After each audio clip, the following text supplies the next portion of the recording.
Hello everyone. So for starting your carving, what you're going to need is your project to be leather hard. This one's a little soft, but I can't really push or pull it anymore. So it's very close to leather hard. It's pretty good to go. The bottom is a little squishy. You might have this happen, so make sure no water hits that. You want that to dry a little bit more, but it's no longer going to sag. This is going to be fine. So one thing we're going to need is this tool right here that you received from me. It's the soft edge ring tool. Okay, it's like a wire, it's not a hard edge. And also the spear tool.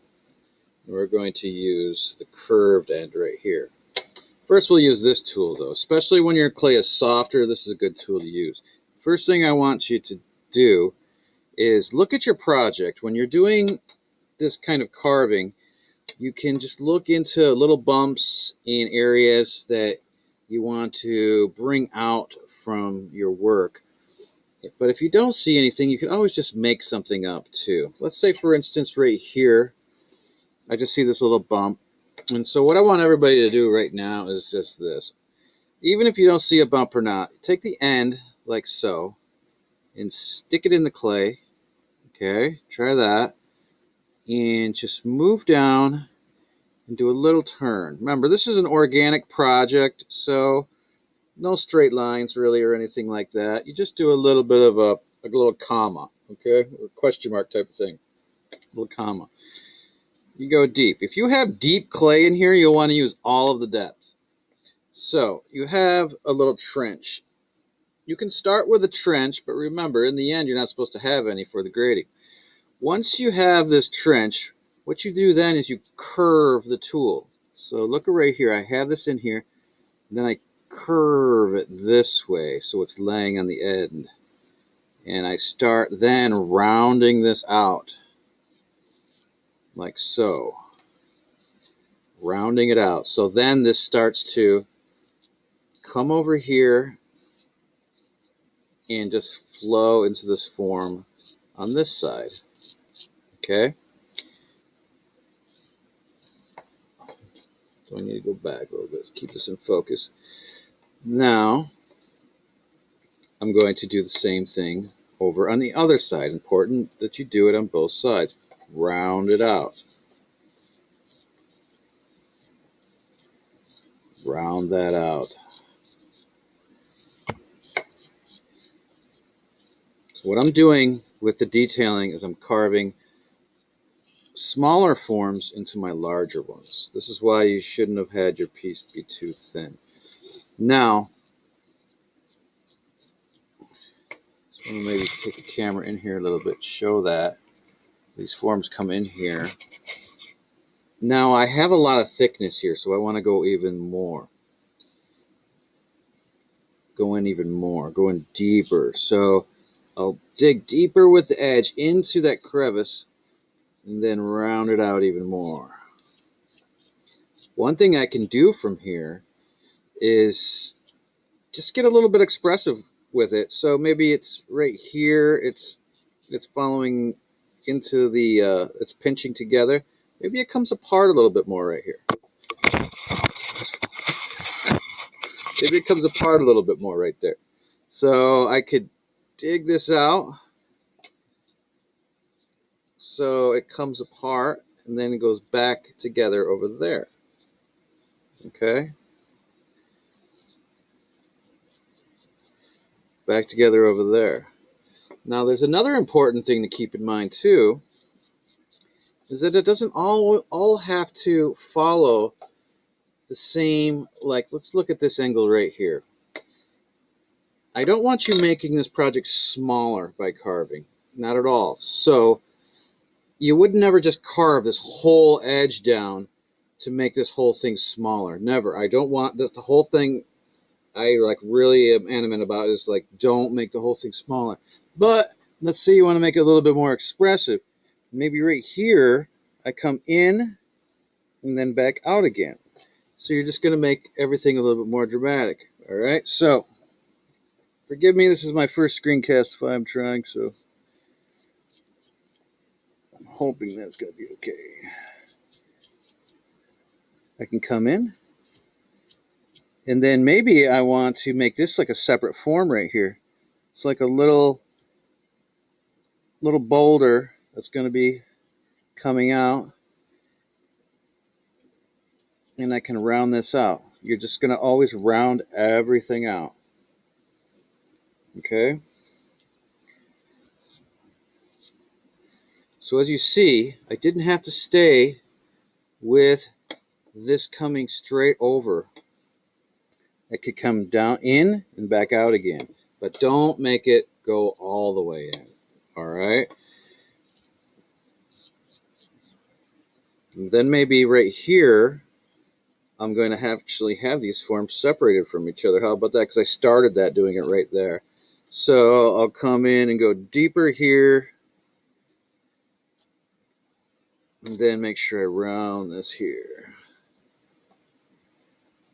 This is just really good practice for sculpting and modeling the clay with these tools. This is another reason, though, you cannot let your clay dry too much, or else this would be insanely difficult. If it was too wet, what you would end up doing is just slashing away way too much clay, and you would probably have hardly anything left. And you would get graded down because your project would look about half the size it was before you started carving it. You do notice now, though, you are taking clay away. See down here, there's clay. Be very careful. As you work, you should stop working periodically and clean this clay up and put it back into your clay bag. Okay, press it into the wet clay. If it's really dry, spray it after you press it into it, and you can wedge it back into there through the bag even. But you want to save this. Don't get rid of this. Clean it as you go. Okay, let's go back to this. And let's say right here, maybe I want this to come in and back out right there. It's a little distracting to have that screen right there probably on, but I have to see what you can see. So, comes in, back out. If this is going to be like this large bulbous area right here, maybe I want this to come in right here and back out again. Let me put the camera up a little bit.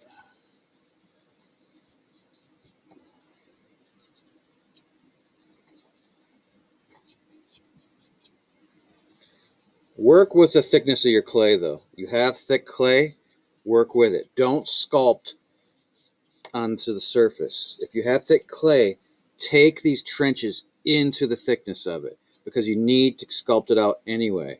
See right here, it's thick. I can make this look more dramatic, more visible by coming in here deeper, and then I'll round this part out. Round that part out. Hitting the camera again. Round that part out. And then, of course, you'll be smoothing all of these really super well later. And then maybe I could just do a whole bunch of even smaller ones. As you see, you could just find things to do, or you could just make them up. Like if you see a little area that seems to bulge out a little bit, exaggerate it. Go for it. Do it. If you see it in there, kind of intuit it in, just like bring it out. See how there was nothing there before, and I just kind of made that come out of there? Maybe this will just kind of come into there. This motion right here is coming up like this, so maybe I'll just make sure I'm keeping that motion, and I'll just go ahead and curve this around like so.